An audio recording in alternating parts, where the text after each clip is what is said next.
can introduce myself, I guess. I'm Emily Boorman. I'm the clinical nurse specialist for the Critical Care Network in Fraser Valley. And I actually just started the role back in September as well. It was around the same time as civil. So I've been a critical care nurse since about 2013. I've worked in a variety of community and tertiary centers in Fraser Health. I've taught out at the University of Fraser Valley in their BSN program. I did some work as an interim educator, and now I'm here as a clinical nurse specialist. So here you go. I'm just going to talk a little bit about Fraser Health Authority, a little bit overview of what the Critical Care Network is, the populations that we serve in critical care, some of our challenges, some of our successes, a little touch on online documentation, just because we want to talk about that because it's a hot topic right now, and some time for discussion and questions, and I'll try to go quickly to keep us on track here. So I just want to acknowledge that Fraser Health provides services within the ancestral, traditional, and unceded territory of the Coast Salish Nation.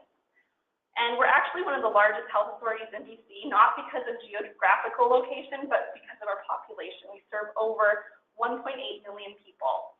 We have over 26,000 employees, 2,600 physicians, and 6,000 volunteers. So you can see that we actually stretch from Burnaby, so very close to Vancouver, all the way out to Fraser Canyon Hospital and Hope, and a little bit further actually for our communities. So I just wanted to share a little bit of this quote that the VPs and our CEO, Victoria Lee, who's a female physician, put out. And Fraser Health's motto is better health, best in healthcare. But this quote, I think it just really encompasses why we're here today, because we're all here for the same reason. And that is healthcare is a calling to care for people when they need us the most, a calling to protect the health of communities and people for better health now and for future generations to come. It is a calling to be the best in healthcare. And I really like that this group is all about our networking to help us all become better, because really, even though we're different health authorities, we're still here for our communities. So the mission and vision for critical care in Fraser Health is really that critical care is a specialty which exists to care for vulnerable patients who are experiencing life-threatening health crises within a patient and family-centered model of care. And hopefully you'll see throughout my presentation that we do have lots of initiatives really directed at improving that patient and family experience. So here are our critical care sites.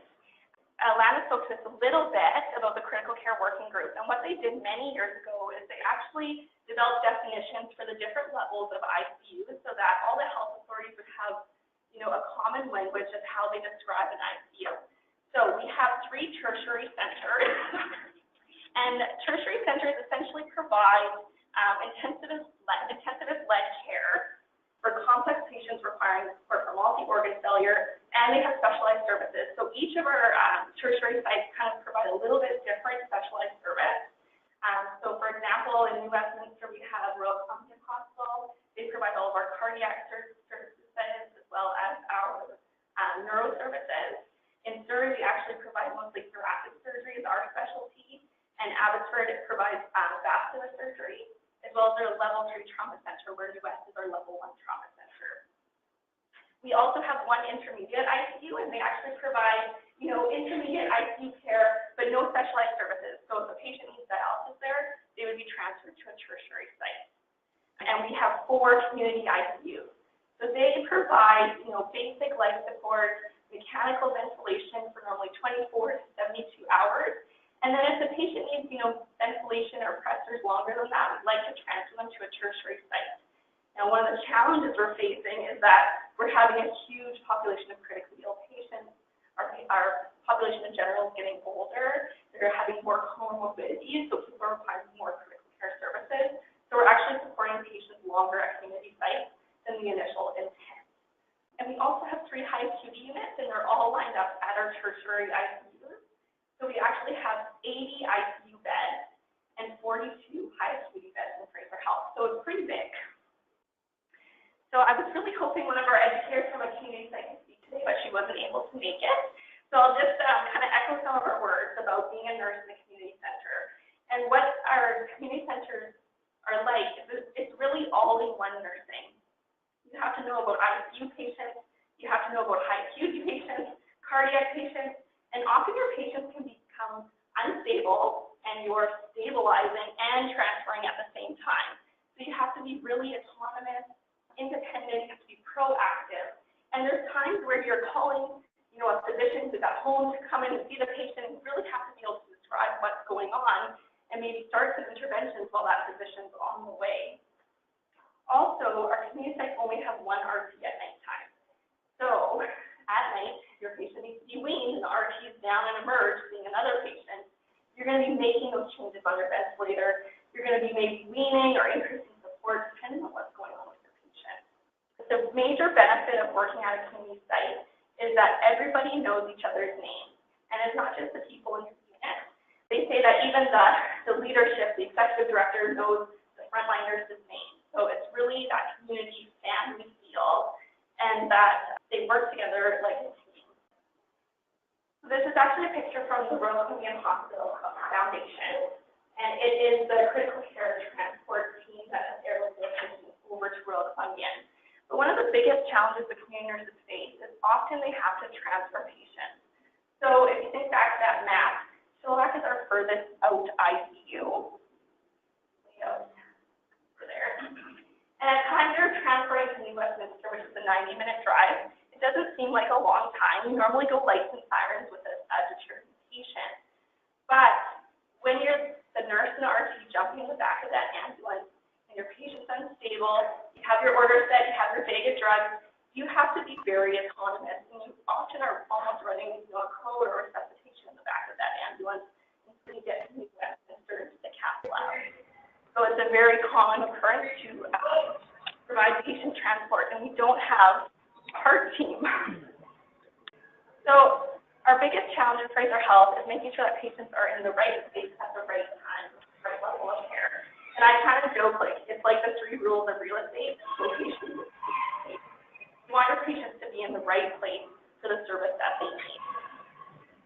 So one of our big ways that we're supporting our community sites to provide care to ICU patients longer normally, or trigger the need for transfer sooner, we're doing telehealth virtual rounding. And so this is a partnership between our ICU teams and our tertiary intensivists. And what they do is they get the telehealth machine out. They set it up and they come to the bedside with their community ICU patient. And the tertiary intensivist just listens in. And so it's really just to help support our critically ill patients across the network. So as for our tertiary centers, you can see that this is Abbotsford Hospital and that's our new critical care tower at Surrey Memorial. Royal Columbian is actually building a new tower right now, so they'll have a new ICU. But the primary spot that I've worked at is in Surrey. And when they built the tower, it was focused around patient and family-centered care. So all the rooms, nice, beautiful big windows, have move around the bed to get to your room, your infusion, your pump. All the rooms have a float couch or recliner that families can stay at the bedside overnight. We have 2 rooms, so those are larger rooms with more recliners and areas to sleep, as well as bathrooms in there, so that if you have a family that's a tough time, we allocate that room to stay right there and keep their loved one as much as they want. So some of the population that we care for at Surrey, we are provide care to system failure like most ICUs. We do see a lot of high-risk obstetrical patients, mainly I think because those economic status. I'm listening to a nursing conference downtown today, but I couldn't make it. Yeah, they're talking about ICU. Yeah. Whoever's on the line, can you just mute? So I think that the types of obstetrical patients we see lots of people that have eclampsia and develop health syndromes. We also see amniotic fluid embolism sometimes. Some patients with IV drug use or some patients with sepsis. And I think it's just related to the fact that the socioeconomic status of Surrey, as well as we have lots of newly immigrated people that come to Surrey. They don't know how to access it. They don't know how to access healthcare in Canada, and so we miss those patients. They fall through the cracks, and then they present to emerge like have eclampsia that's untreated. So it's very interesting. We do team up with the maternity department to come do those postnatal assessments because our ICU nurses, we're taking care of the ICU stuff. We need that maternity nurse to do certain stuff. So it's very exciting that we can partner with each other.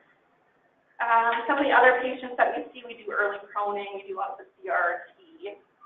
We also see a lot of rare and emerging pathogens. And at Surrey, we actually have the Biocontainment Center for BC, and that is a unit in the HAU. It's one pod that's been specially set up to do contamination and treat those rare pathogens, that's infection control practices that you could have for those vulnerable. So for thoracic surgery, we do a lot of video-assisted thoracic surgeons at Surrey. Patients that, have fallen off the ladder, they have bilateral pneumothoraxes, they put in chest tubes, now they need rib fixation and a bit of pinning of that lung to the thoracic wall. We might see those episodes or pneumectomies or esophageal a lot of those patients. And what I'm finding is that with our esophagectomy patients, we have noticed that the patients either do really well, they go in, they have their surgery, they have their esophagectomy or gastric pull-up, they recover in case they go to the worst. There is a population of them that comes to ICU. And we see that these patients have normally become chronically critically ill. Maybe it's related to their past comorbidities, or maybe it's related to, their surgical interventions. From surgery, but find that these patients end up being difficult wounds, and then they require, rehab and mobilization. It's very hard to balance out their weaning from the vet and their rehabilitation, and also their psychosocial needs. So I think we do do a lot of work with the chronically critically ill unit, and really focus on interventions to improve that, patient experience. That was just another couple photos. We do use, so our unit is set up in pods. So there's 6 rooms in a pod, and it's 1-to-1 nursing, so there's 26 beds. We're funded for 21, but we do flex up. And we do wear Vocera so we can communicate with each other, because you are very spread out.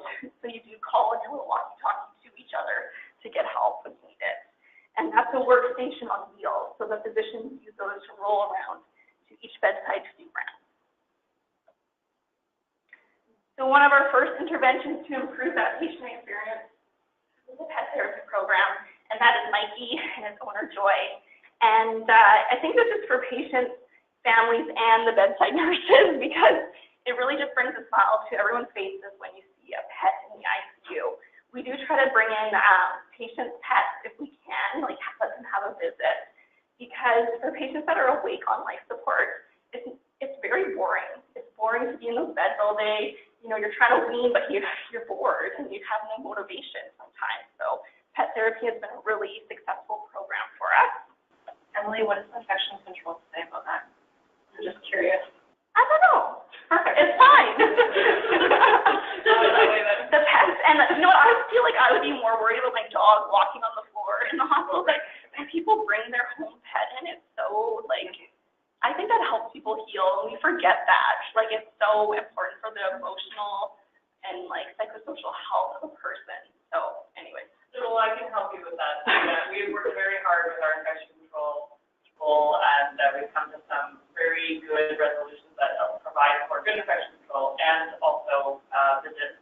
Stuff that I can share those resources. Perfect. Yeah. Emailing. Yeah. We're still sneaking them in the back. Yeah. We don't need to sneak anymore. Yeah. And we don't want to feel like we're doing something bad. I'm trying to think. We don't want to feel bad. Yeah, you're not. It's good. Are you thinking more of a patient's isolated for whatever reason and them touching a pet? Or are you thinking about the dog bringing something in? We'll talk to Phil. Okay. Another example of how we work together. Yes, exactly. To improve the quality of care for all patients. Another great initiative is that we have an ICU nurse who's an artist, and she paints these memory boxes. And they are actually fundraised for by another nurse who's a magician, and she puts on magic shows at the River Rock Casino and donates to the Surrey Memorial Hospital Fund. So they make these memory boxes, and the social work team has the equipment to do fingerprinting.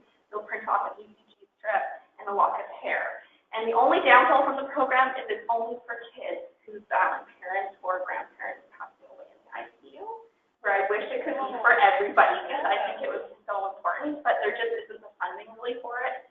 I remember one week I think we gave away 10 boxes, so it mental crisis, we saw a lot of, kids who are losing their parents at many different ages. And I think it affects, the mental crisis has affected people from all different walks of life, all different socioeconomic status. So anyway, this has been a really great initiative, and I wish we could do more of it.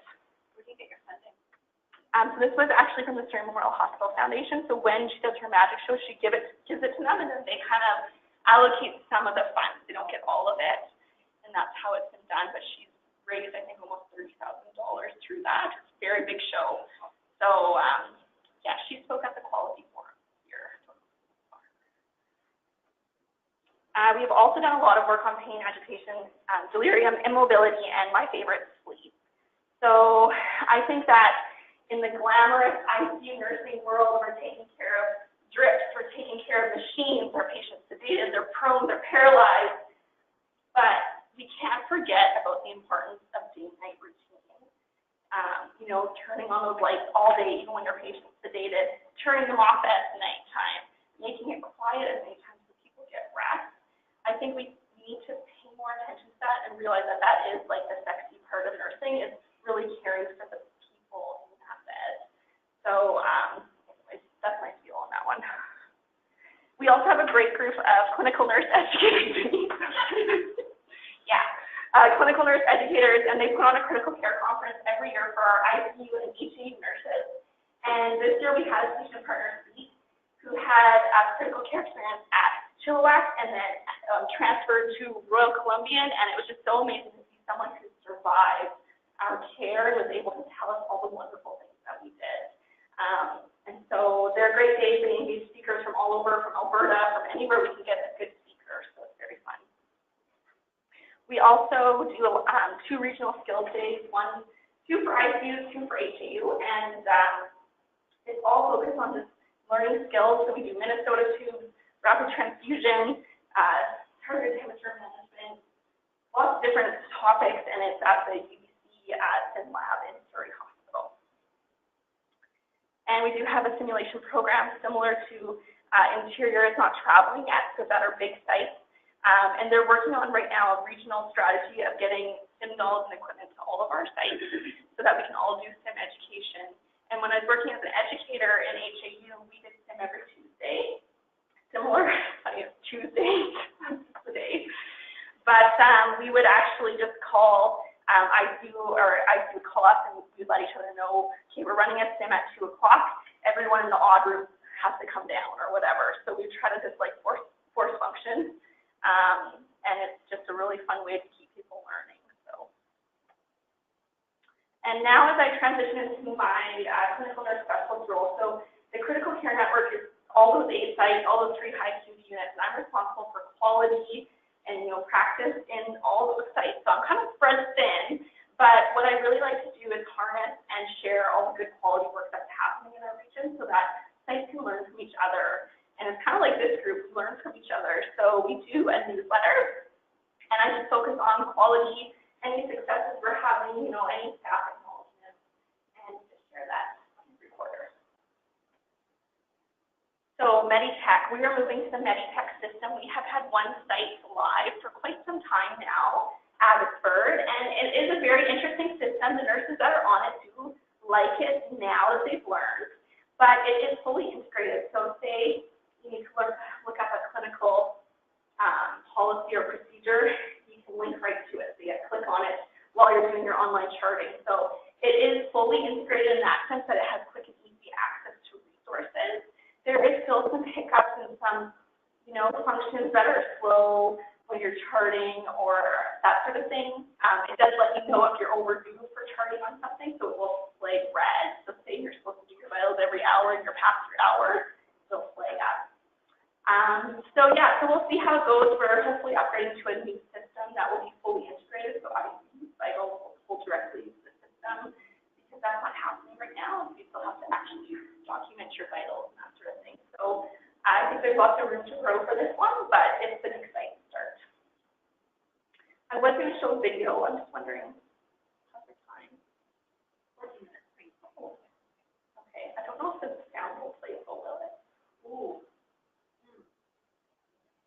Well, anyways, if you want to see it, it's on the Surrey Memorial Hospital Foundation page, and it's just about one of the ICU nurses' experience, why she became an ICU nurse, so it's very interesting.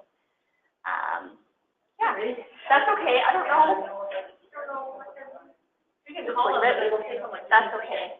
We'll just talk.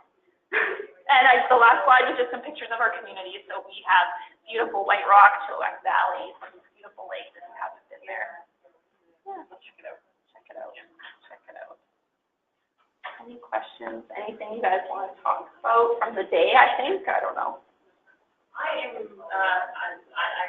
I've been creating for like every 3-4 hours now. I'm so impressed by Emily. I kind of knew what your health like and what Fraser health like, but I didn't really. So having the opportunity, like I'm impressed by my team, but then I'm like, oh my God, I didn't realize how big Fraser was, and how many things it does, and how far. Like I feel very small. I know it is a huge space to have like 80 ICU beds. Like they're not all fully vented beds, obviously. Like our community sites only have funding normally for 1 or 2 beds, but they do go over, and we are using that capacity. And I think that's the ringer here is that all of us are probably facing those same issues, and that we have a growing population, an aging population, and more comorbidities, and we're saving people. So like this is the reality we are facing in all of our sites. So, yeah. Questions? I just wanted to speak to, like the whole nurse NRT or whatever from the back of the ambulance, which is such a horrible, it just never happened. But, I mean, like heart has been a really big band-aid solution for interior health for some of our rural places.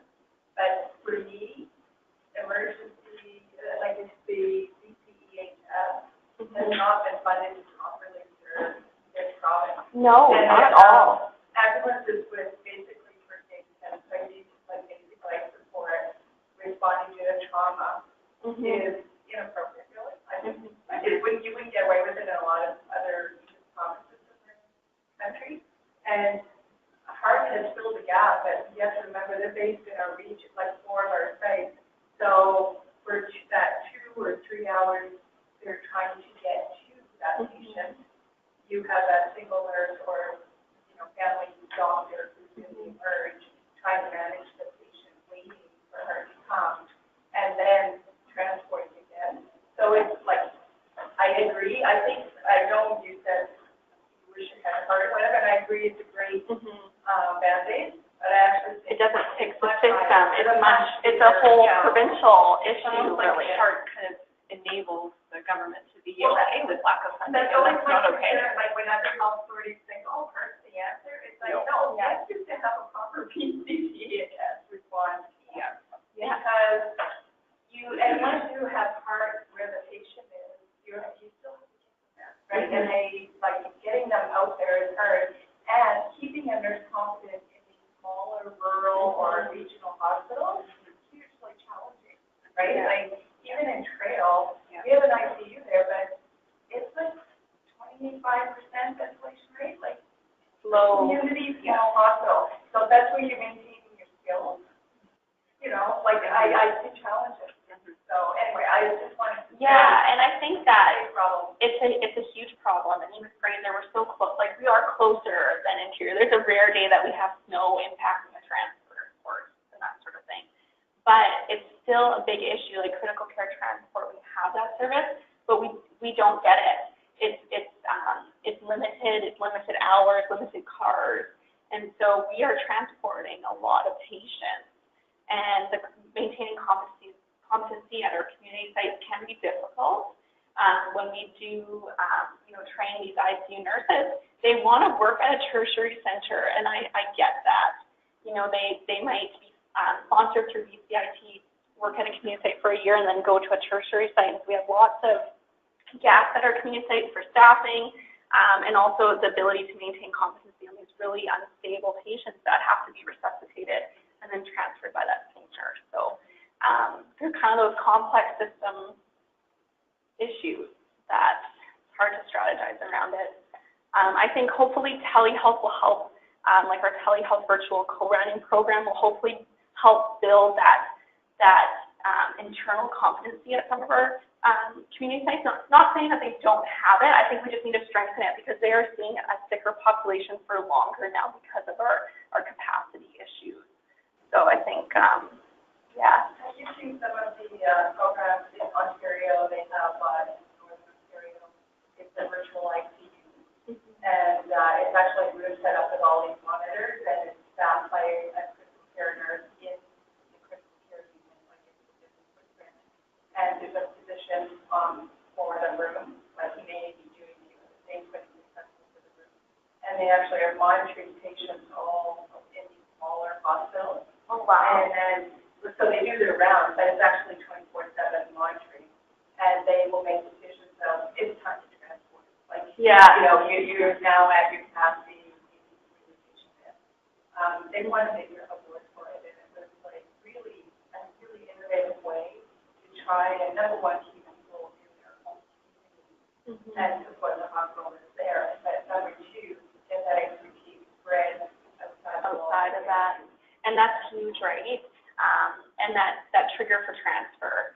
Sometimes our community sites, they know they need to transfer, but they don't know how far they should push. And sometimes there is pushback.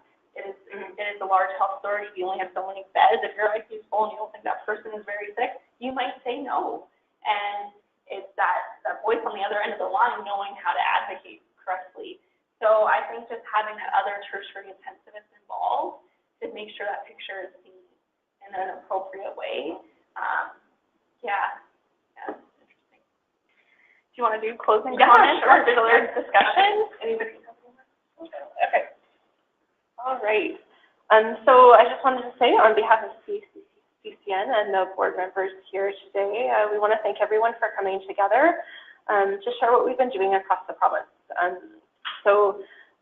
We had a conversation from Steve this morning about the ICU database. We've had presentation from all 4 health authorities to see what critical care looks like across BC and some different ideas that we might be able to take and sort of adapt to our setting and see what we can do to build that practice across critical care across BC. So we also want to thank all of those who joined us here today, both in person and online, and extend a really warm thank you to Steve and everybody that came to watch today. So we're eager to hear what everybody has to say and consider some suggestions for ways that we can build CACCN throughout BC. So thanks, everybody.